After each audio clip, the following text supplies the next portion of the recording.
2025ರಲ್ಲಿ UPSC ಪರೀಕ್ಷೆ ಆಗಿರ್ತದೆ. ಆ ಸಂದರ್ಭದಲ್ಲಿ ಸುಮಾರು ಆಸ್ಪಿರೆಂಟ್ಸ್ಗಳು ಪರೀಕ್ಷೆನ ಬರೆದಿರ್ತಾರೆ. ಆದರೆ UPSCಯನ್ನು ಪಾಸ್ ಮಾಡೋದು ಅಷ್ಟು ಸುಲಭ ಅಲ್ಲ. ಅಂಥದ್ದೇ ಒಂದು ಮಹತ್ವವಾದಂಥ ಸಾಧನೆ ಮಾಡಿರೋದು ನನ್ನ ಜೊತೆ ಮಂಡ್ಯ ಜಿಲ್ಲೆಯ ಧನಂಜಯ ಅವರು ಇದ್ದಾರೆ. ಅವ್ರನ್ನ ಮಾತಾಡಿಸ್ತಾ ಹೋಗ್ತಾನೆ. 554ನೇ ರ್ಯಾಂಕನ್ನು ಪಡ್ಕೊಂಡಿರ್ತಾರೆ. ಸದ್ಯ ಅವ್ರು ನನ್ನ ಜೊತೆ ಇದ್ದಾರೆ. ಸರ್, ಹೇಗಾಯಿತು ನಿಮ್ಮ ಪ್ರಿಪರೇಷನ್ ಎಲ್ಲ? ಎಷ್ಟು ವರ್ಷಗಳ ಕಾಲ ನಿಮ್ಮ ಈ ಒಂದು ತಯಾರಿ ಇತ್ತು ಸರ್? ಸರ್ 2019ರಲ್ಲಿ ನಾನು UPSC ಜರ್ನಿ ಸ್ಟಾರ್ಟ್ ಮಾಡಿದ್ದು ಸರ್. 2019 ಮೇ ತಿಂಗಳಿಂದ ಫಸ್ಟ್ ಅಟೆಂಪ್ಟಲ್ಲೇ ಪ್ರಿಲಿಮ್ಸ್ ಆಯಿತು, ಬಟ್ ಮೇನ್ಸ್ ಆಗಲಿಲ್ಲ. ಸೆಕೆಂಡ್ ಅಟೆಂಪ್ಟ್ ಪ್ರಿಲಿಮ್ಸ್ ಆಗಲಿಲ್ಲ. ಅದಾದಮೇಲೆ 22, 24, 25 ಮತ್ತೆ ಅಟೆಂಪ್ಟನ್ನು ಕೊಟ್ಟೆ. ಸೊ ಆಗಲೂ ಕೂಡ ಇಂಟರ್ವ್ಯೂ ಗಂಟೆ ಹೋಗಿ ಎರಡು ಅಟೆಂಪ್ಟಲ್ಲಿ ಇಂಟರ್ವ್ಯೂವಲ್ಲಿ ಆಗಲಿಲ್ಲ. ಸೊ ಈ attempt by god grace so ಆಗಿದೆ. ಸೊ 7 ವರ್ಷ ನನ್ನ ಜರ್ನಿ ಇದೆ ಸರ್. ಒಂದು ಕಡೆ IAS ಅಥವಾ IPS ಆಫೀಸರ್ ಅಂದಿದ ತಕ್ಷಣ ಒಂದು ದೊಡ್ಡ ಜವಾಬ್ದಾರಿ ಸಿಗ್ತದೆ. ಸೊ ಎಷ್ಟೋ ಯುವಕರ ಕನಸಾಗಿರ್ತದೆ ಸರ್. ಆ ಕನಸು ಈಗ ನಿಮ್ಮಲ್ಲಿ ನನಸಾಗಿದೆ ಸರ್. ಎಷ್ಟು ಖುಷಿ ಆಗ್ತಾ ಇದೆ ಸರ್? ತುಂಬ ಖುಷಿ ಆಗ್ತಿದೆ. ಮೋರ್ ದೆನ್ ನನಗೆ ನನ್ನ ಫ್ರೆಂಡ್ಸು, ನನ್ನ ಸ್ಟೂಡೆಂಟ್ಸ್ಗಳು ಅವರು ಕೂಡ ತುಂಬ ಖುಷಿ ಪಡ್ತಿದ್ದಾರೆ. ನಮ್ಮ ಪೇರೆಂಟ್ಸು ಸರ್, ಅವ್ರ ಸ್ಯಾಕ್ರಿಫೈಸು ಇದು. ಏನಕ್ಕೆ ಅಂದರೆ ನಮ್ಮ ಅಪ್ಪ ನಮ್ಮಮ್ಮ ಅವರು ಅಷ್ಟು ಕಷ್ಟಪಟ್ಟು ಹಳ್ಳಿಲಿ ಕೆಲಸ ಮಾಡಿಕೊಂಡು ಅವರೆಲ್ಲ ಇದು ಮಾಡಿದ್ದು. ಮತ್ತು ನನ್ನ ತಮ್ಮ, ಸೊ ಅವನು ಕೂಡ ಅಷ್ಟು ಕಷ್ಟಪಟ್ಟು MCOM ಮುಗಿಸಿ ಮನೇಲೇ ಇದ್ದಾನೆ 2 ವರ್ಷದಿಂದ. ಸೊ ನಮ್ಮ ಅಣ್ಣಂದು ಏನಾದರೂ ಒಂದು ಕೆಲಸ ಆಗಲಿ ಅಂತ ಮನೇಲಿ ನೋಡಿಕೊಂಡು ಹಸು ಕೆಲಸ ಮಾಡಿಕೊಂಡು ಅವನ್ನೆಲ್ಲ ನೆನಪಿಸ್ಕೊಂಡ್ರೆ, ಈ ಜರ್ನಿ ನೆನಪಿಸ್ಕೊಂಡ್ರೆ ತುಂಬ ಖುಷಿ ಆಗುತ್ತೆ ಸರ್. ಸರ್, ಅಪ್ಪ ಅಮ್ಮ ಏನು ಕೆಲಸ ಮಾಡ್ತಾ ಇರೋದು? ಸರ್ ಅಗ್ರಿಕಲ್ಚರೇ ಸರ್, ಅಂದರೆ ರೈತರಾಗೆ ಕೆಲಸ ಮಾಡ್ತಾರೆ. ಮನೇಲಿ ಹಸುಗಳಿದೆ, ಹಸುಗಳು ನೋಡ್ಕೊಳ್ತಾ ಹೋಗ್ತಾರೆ. ಸೊ ಈ ರೀತಿ ಅಲ್ಲೇ ಇದ್ದಾರೆ ಸರ್. ಸರ್, ನಿಮಗೆ IAS ಅಥವಾ IPS ಆಗ್ತೀನಿ ಅನ್ನೋ ಕನಸಿತ್ತ ಅಥವಾ ಇಲ್ಲ ನಾನು ಮಾಡ್ತೇನೆ ಅಂತ ಒಂದು ಛಲ ಇಟ್ಕೊಂಡಿದ್ರ ಅಂತ? ಅಂದರೆ ಸರ್ ಡಿಗ್ರಿ ಎಲ್ಲ ಓದಬೇಕಾದ್ರೆ ಅಷ್ಟು ನಮಗೆ ಇದಿರಲಿಲ್ಲ ಸರ್, ಅಂದರೆ ಡ್ರೀಮ್ ಅಂತ ಏನಿರಲಿಲ್ಲ. ಸೊ ಆಮೇಲೆ ಸ್ಲೋಲಿ ಇವರು ರವಿ ಸರ್ದು ಒಂದು ವೀಕೆಂಡ್ ವಿತ್ ರಮೇಶ್ ಎಲ್ಲ ನೋಡಿದ್ಮೇಲೆ ಸೊ ನಾವು ಏನಾದರೂ ಒಂದು ಮಾಡಬೇಕು ಅಂತ ಅನ್ನಿಸ್ತಾ ಬಂತು. ಸೊ ಮುಂಚೆ KPSC ಮಾಡೋಣ ಅಂತ ಅಂದ್ಕೊಂಡು, ಏನಕ್ಕೆ ನಮಗೆಲ್ಲ ಇಂಗ್ಲೀಷ್ ಕಷ್ಟ ಆಗುತ್ತೆ ಅಂತ. ಸೊ ಇಲ್ಲ, ಏನಾದರೂ ಆಗಲಿ ಪರವಾಗಿಲ್ಲ, ಒಂದು ಸಲ UPSC ಟ್ರೈ ಮಾಡೋಣ ಅಂತ ಹೇಳಿ ಹೈದರಾಬಾದು ಅಲ್ಲೆಲ್ಲ ಹೋಗಿ UPSC ಸ್ಟಾರ್ಟ್ ಮಾಡಿದೋ. ಸೊ ಅದಾದಮೇಲೆ ಹಂಗೆ ಫಸ್ಟ್ ಅಟೆಂಪ್ಟಲ್ಲೇ ಮಾಡೋಣ ಅನ್ನೋದೊಂದು ಏನೋ ಹುಚ್ಚಿತ್ತು, ಬಟ್ ಆಗಲಿಲ್ಲ. ಸೊ ಪ್ರಿಲಿಮ್ಸ್ ಆಯಿತು, ಮೇನ್ಸ್ ಆಗಲಿಲ್ಲ. ಸಿಕ್ಕಾಪಟ್ಟೆ ಕಷ್ಟ, ಅವೆಲ್ಲ ಕನ್ನಡ ಮೀಡಿಯಮ್ಮು ಇವೆಲ್ಲ ಸ್ವಲ್ಪ ಪ್ರಾಬ್ಲಮ್ಗಳನ್ನು ಫೇಸ್ ಮಾಡ್ತಾನೆ ಬಂದು. ಸೊ ಅದಾದಮೇಲೆ ಅದೇ ಛಲವಾಗ್ತಾ ಬಂತು. ಏನಕ್ಕೆ ಅಂದರೆ ಪ್ರತಿ ಅಟೆಂಪ್ಟಲ್ಲೂ ಕೂಡ ಇಂಟರ್ವ್ಯೂ ಗಂಟೆ ಹೋಗ್ತಾ ಇರೋವಂಥದ್ದು. ಇನ್ನೊಂದು ಸ್ವಲ್ಪ ಟ್ರೈ ಮಾಡಿಬಿಟ್ರೆ ಆಗ್ಬಿಡುತ್ತೇನೋ ಅನ್ನುವಂತಹ ಒಂದು ಮೈಂಡ್ ಸೆಟ್ ಬರ್ತಾ ಹೋಯಿತು. ಸೊ ಅದೇ ಈ ರೀತಿ ಮಾಡಿಸ್ತು ಸರ್. ಸರ್, ನೀವು ಓದಿದ್ದು ಕನ್ನಡ ಮಾಧ್ಯಮದಲ್ಲ, ಪರೀಕ್ಷೆಯನ್ನು ಎದುರಿಸಿದ್ದು ಕನ್ನಡ ಮಾಧ್ಯಮದಲ್ಲ, ಹೇಗೆ ಅಂತ? ಇಲ್ಲ ಸರ್, ನಾನು 10th ಕನ್ನಡ ಮೀಡಿಯಮ್ ಓದಿದ್ದು. ಅದಾದಮೇಲೆ ಸೈನ್ಸ್ ಸ್ಟೂಡೆಂಟು. ಪರೀಕ್ಷೆಯನ್ನು ನಾನು ಇಂಗ್ಲೀಷಲ್ಲೇ ಬರೆದೆ ಸರ್. ಕನ್ನಡದಲ್ಲಿ ಸ್ವಲ್ಪ ಟಫ್ ಆಗ್ತಾ ಬರ್ತಿತ್ತು, ಅಂದರೆ ಅಷ್ಟು ಸೋರ್ಸ್ಗಳು ಮೆಟೀರಿಯಲ್ಸ್ಗಳು ಇಲ್ಲದೆ ಇರೋದ್ರಿಂದ. ಸೊ ಇಂಗ್ಲೀಷೇ ಸ್ವಲ್ಪ ಸ್ಟಾರ್ಟಿಂಗಲ್ಲಿ ಕಷ್ಟ ಆದರೂ ಪರವಾಗಿಲ್ಲ, ಇಂಗ್ಲೀಷಲ್ಲೇ ಮಾಡೋಣ ಅಂತೇಳಿ ಇಂಗ್ಲೀಷೇ ಮಾಡ್ತಾ ಬಂದೆ ಸರ್. ಯಾವ ಸ್ಕೇಲ್ ಸಿಗ್ಬೋದು ಸರ್? IPS, IAS ಅಥವಾ IRS ಏನು ಸಿಗ್ಬೋದು ಅಂತ? ಈಗ 554ಗೆ ಸರ್ ಇದು IPS ಬರ್ಬೋದು ಅಂತ ಅಂದ್ಕೊಳ್ತಾ ಇದ್ದೀವಿ. ಅದಿಲ್ಲ ಅಂದರೆ IRS ಆಗ್ಬೋದು ಸರ್. ಸರ್, ರಿಸಲ್ಟ್ ಬಂದಿದ ತಕ್ಷಣ ಒಂದು ಮೊದಲನೇದಾಗಿ ನೀವು ನೋಡಿರ್ತೀರಾ, ಆ ಖುಷಿಯನ್ನು ತಂದೆ ತಾಯಿಗೆ ಹಂಚ್ಕೊಂಡಿರ್ತೀರ.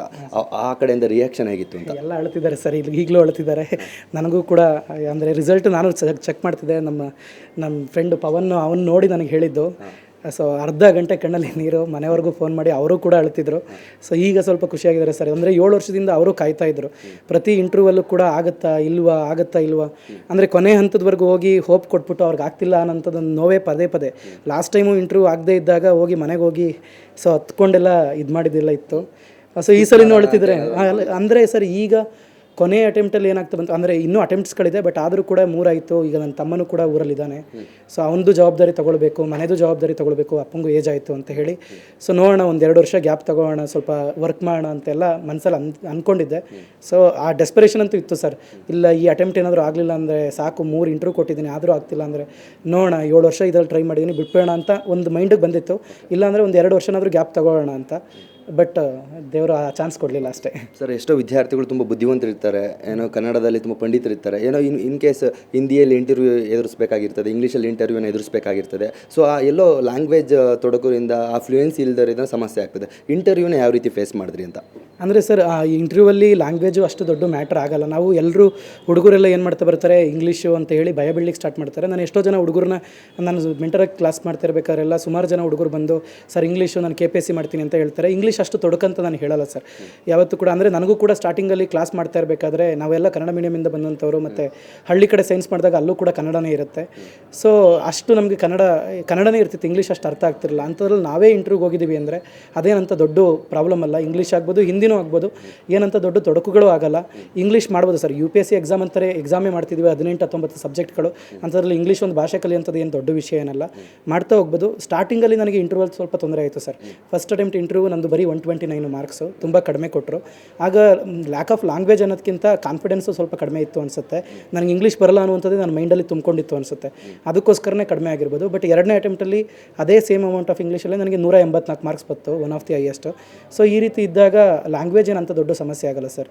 ಅಂದರೆ ಆ ಇಂಟ್ರೂ ಪ್ರೊಸೆಸ್ಸು ಕೂಡ ಅಂತ ಡಿಫಿಕಲ್ಟ್ ಇರಲ್ಲ, ಎಲ್ಲ ಕಂಫರ್ಟಿಂಗ್ ಇರುತ್ತೆ, ಎಲ್ಲ ಚೆನ್ನಾಗೇ ನೋಡ್ಕೊಳ್ತಾ ಬರ್ತಾರೆ, ಅಂದರೆ ಚೆನ್ನಾಗೇ ಮಾತಾಡಿಸ್ತಾರೆ. ಸೊ ನಾವು ಈ ಇಲ್ಯೂಷನ್ನು ಭ್ರಮೆ ಕಟ್ಕೊಂಡಿದ್ದೀವಿ ಅಷ್ಟೇ, ಈ ರೀತಿ ಕಷ್ಟ ಆಗುತ್ತೆ ಇಂಗ್ಲೀಷ್ ಅನ್ನೋಂಥದ್ದು. ಬಟ್ ಅಷ್ಟೇನು ಕಷ್ಟ ಆಗಲ್ಲ ಸರ್. ರಿಸಲ್ಟ್ ಬಂದ ನಂತರ ಒಂದು ಕಡೆ ಎಲ್ಲ ನಮ್ಮೂರಿನ ಹುಡುಗ, ನಮ್ಮ ಜಿಲ್ಲೆಯ ಹುಡುಗ, ನಮ್ಮ ರಾಜ್ಯದ ಹುಡುಗ ಅಂತ ಒಂದಿಷ್ಟು ಕರೆಗಳು, ಒಂದಿಷ್ಟೇನು ಸುತ್ತಮುತ್ತ ನಾಯಕರುಗಳೆಲ್ಲ ಕಾಲ್ ಮಾಡಿರುವಂಥ ಸಂದರ್ಭಗಳು ಯಾವ ರೀತಿ ಏನಂತ ಹೇಳಿದ್ರು ಅಂತ? ಅಂದರೆ ಸರ್ ಈಗ ಸದ್ಯಕ್ಕೆ ಮನೆಯವ್ರಿಗೆ ಅಷ್ಟೇ ಫೋನ್ ಮಾಡಿ ನಾನು ಇಲ್ಲಿ ನಮ್ಮ ಇವರು ಆಚಾರ್ಯ ಇವರು ಸಿದ್ಧಾರ್ಥ ಸರ್ರನ್ನು ಮೀಟ್ ಮಾಡ್ಕೊಬೇಡ ಅಂತ ಬಂದೆ ಸರ್. ಅಂದರೆ ಶಿವಕುಮಾರ್ ಸರ್ ಮತ್ತು ಸಿದ್ಧಾರ್ಥ ಸರ್ ಅಂತ. ಏನಕ್ಕೆ ಅಂದರೆ ನಮಗೆ ಸ್ವಲ್ಪ ಕಷ್ಟದ ಸಮಯದಲ್ಲಿದ್ದಾಗ ಸಹಾಯ ಮಾಡಿದಂಥವ್ರು ಅವರು, ಫ್ಯಾಕಲ್ಟಿಯಾಗಿ ಮೆಂಟರಾಗಿ ಕೆಲಸ ಕೊಟ್ಟಂಥವ್ರು ಅವರು. ಸೊ ಅದಕ್ಕೆ ಇನ್ನೂ ಫೋನ್ ಆಗಿ ಅಷ್ಟಾಗಿ ಯಾರ್ದು ಇದು ಮಾಡಿಲ್ಲ ಸರ್. ಅಂದರೆ ಸ್ಟೂಡೆಂಟ್ಸ್ಗಳು ಫೋನ್ ಮಾಡ್ತಿದ್ದಾರೆ, ನಾಯಕರದ್ದು ಇವ್ರದ್ದೆಲ್ಲ ಅಷ್ಟಾಗಿ ಫೋನ್ ಇನ್ನೂ ಇದು ಮಾಡಿಲ್ಲ ಸರ್. ಆಸ್ IPS ಅಥವಾ IAS ಆದರೆ ಏನು ಮಾಡ್ಬೇಕು ಅಂದ್ಕೊಂಡಿದ್ದೀರಾ? ನಿಮ್ಮದೇ ಒಂದು ಬಲವಾದ ಇಂಥ ಕೆಲಸವನ್ನು ನಾನು ಮಾಡಬೇಕು, ಯಾರೂ ಮಾಡಲಿಲ್ಲ ನಾನು ಮಾಡಬೇಕು, ಅಥವಾ ನಿಮಗೆ IAS ಆದರೆ IPS ಆದರೆ ಯಾರು ಇನ್ಸ್ಪಿರೇಷನ್ ತುಂಬ? ಸರ್ ನಾವು ಸ್ಟಾರ್ಟಿಂಗಲ್ಲೇ ಇನ್ಸ್ಪಿರೇಷನ್ ಅಂತ ಬಂತು ಅಂದರೆ ನನಗೆ ಅಂಥ ಗ್ರೇಟ್ ಇನ್ಸ್ಪಿರೇಷನ್ ಅಂತ ನಮಗೆ ಯಾರೂ ಇರಲಿಲ್ಲ ಸರ್. ಬಟ್ DK ರವಿ ಅವ್ರ ವೀಡಿಯೋಗಳು ನೋಡ್ತಿದ್ದಾಗ ನಮಗೊಂದು ಸ್ವಲ್ಪ ಮಾಡಿದ್ರೆ ಈ ರೀತಿ ಮಾಡಬೇಕಲ್ಲ ಕೆಲಸನ ಅಂತ ತುಂಬ ಸಲ ಅನಿಸಿರೋದು ಉಂಟು. ಸೊ ಆ ಮನುಷ್ಯ ಅವರು ತೀರ್ಕೊಂಡಾಗಂತೂ ತುಂಬ ದುಃಖನೂ ಆಗಿತ್ತು. ಸೊ ಅವ್ರು ಮಾಡ್ತಿದ್ದಂಥ ಕೆಲಸ ಅವ್ರ ರೀತಿ ಒಂದು ಸ್ವಲ್ಪನಾದರೂ ಕೆಲಸ ಮಾಡಿದ್ರೆ ಒಂದು ಸ್ವಲ್ಪ ಸ್ಯಾಟಿಸ್ಫ್ಯಾಕ್ಷನ್ ಅಂತ. ಅದು ಬಿಟ್ಟರೆ ಹರಿಯಾಣದಲ್ಲೊಬ್ಬರು ಅಶೋಕ್ ಕೆಂಕ ಅಂತ ಇದ್ದಾರೆ ಸರ್. ಸೊ ಅವರನ್ನು ನೋಡಿದಾಗಲೂ ಕೂಡ ಒಂದು ರೀತಿ ಈ ರೀತಿ ಇರ್ಬೋದಲ್ವ ಅಂತ ಅನಿಸುತ್ತೆ. ಗೊತ್ತಿಲ್ಲ ಸರ್ ಎಷ್ಟು ಟ್ರೂ ಆಗುತ್ತೋ ಇಲ್ವೋ, ಬಟ್ ಆ ರೀತಿ ಇರಲಿಕ್ಕೆ ಪ್ರಯತ್ನ ಆದರೂ ಪಡಬೇಕು ಸರ್. ಮತ್ತೆ ಇದಿಷ್ಟು ಏನೋ ಬಡತನದಲ್ಲಿ ಉಟ್ಕೊಂಡು ಏನೋ ರೈತಾಪಿ ಕುಟುಂಬದಲ್ಲಿ ಉಟ್ಕೊಂಡು ಇದೀಗ 554ನೇ ರ್ಯಾಂಕ್ ಬಂದಿರುವಂಥ ಧನಂಜಯ ಅವರ ಮಾತುಗಳಾಯಿತು. ಕ್ಯಾಮ್ರಾ ಪರ್ಸನ್ ಶಿವಕುಮಾರ್ ಜೊತೆ ಸುಮನ್, ಏಷ್ಯಾನೆಟ್ ಸುವರ್ಣ ನ್ಯೂಸ್, ಬೆಂಗಳೂರು.